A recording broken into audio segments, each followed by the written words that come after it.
Welcome to today's discussion about the exciting arrival of Starlink in India. Starlink is a satellite internet service developed by SpaceX, designed to provide high-speed internet access across the globe. It focuses particularly on reaching underserved rural areas where traditional internet infrastructure is lacking. Recently, major Indian telecom players like Reliance Jio and Bharti Airtel have joined forces with SpaceX to bring Starlink services to Indian consumers. This partnership is significant as it combines the strengths of satellite technology with established telecom networks.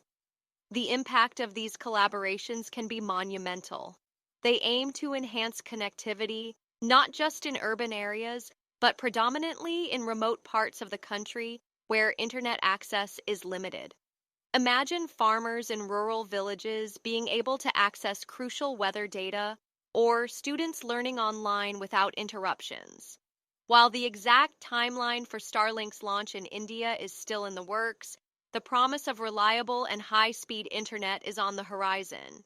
The service operates through a network of low Earth orbit satellites, which are designed to provide faster connections than traditional satellite services.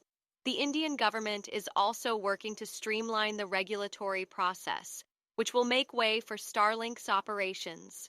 With these developments, the outlook for satellite internet in India looks quite promising. In conclusion, the arrival of Starlink, backed by trusted Indian telecoms, holds the potential to transform internet access across the nation. We are excited to see how this unfolds. Thank you for watching.